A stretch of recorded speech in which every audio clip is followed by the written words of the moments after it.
सर्व आदरणीय विद्यार्थी मित्रांना नमस्कार. महाराष्ट्र सेट परीक्षा पेपर क्रमांक 1 मधील 10वा युनिट हायर एज्युकेशन ह्याच्यावरती अतिशय महत्त्वाचा कन्सेप्ट आपण बघण्यासाठी सुरू केलेले आहोत. आता हे प्राचीन समाजात एन्शियंट सोसायटीमध्ये प्राचीन काळातील जे समाज आहे त्यावेळी एक समाज 4 विभागात विभागणी केली होती. पहिला विभाग आहे ब्राह्मण, दुसरा आहे क्षत्रिय, तिसरा आहे वैश्य, चौथा आहे शूद्र. अशी सोसायटी 4 विभागात डिव्हिजन केली होती. प्राचीन काळात सूत्र लिटरेचर म्हणून प्रसिद्धात होती. ते सूत्र लिटरेचर 6 विभागात विभागणी केलेले आहे 6 पार्टमध्ये. आता इंडियन युनिव्हर्सिटी कमिशन ह्याला रालेह कमिशन असेही म्हणतात. 1902 ही इस्टॅब्लिश झाली. 1904 इंडियन युनिव्हर्सिटी ॲक्ट करण्यात आला. 1937 वर्धा कमिशन, डॉक्टर झाकीर हुसेन ह्याचा अध्यक्ष होते आपलं महाराष्ट्रात वर्धा.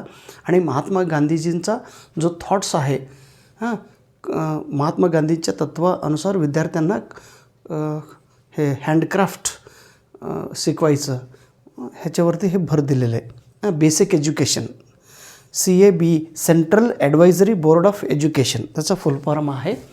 1948 डॉक्टर राधाकृष्णन कमिशन आयोजन केले. हे युनिव्हर्सिटी एज्युकेशन कमिशनसुद्धा असे म्हटले जातात. मग ह्याच्या रिकमेंडनुसार UGCच्या स्थापन झालेले आहे. ह्याच्या रिकमेंडनुसार UGC स्थापन झालेले आहे. ओके, ह्याला इंडियन युनिव्हर्सिटी एज्युकेशन कमिशन असे म्हणतात. 1964 डॉक्टर कोठारी कमिशन स्थापन झाली. 1954 एक राहिलं वाटतं, बघूया. अजून भरपूर पॉईंट्स आहे ते बघूया. 1968 NEP नॅशनल एज्युकेशन पॉलिसी.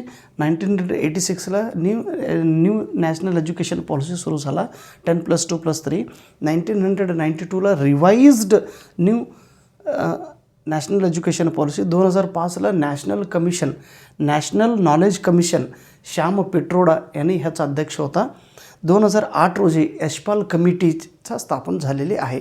हे फक्त एवढंच लक्षात ठेवा. ओके, चला नंतर उद्या थोडं अजून बघूया. उद्या इलेक्शन ट्रेनिंग आहे, भरपूर कामं आहेत बघावं. ह्या कामातील वेळ काढून तुमच्यासोबत हे माहिती शेअर करण्याची तुम्ही मला संधी दिलेले माहिती व्यवस्थित वाचन करा आणि ऑल द बेस्ट. 100% तुम्ही परीक्षा पास होत आहे.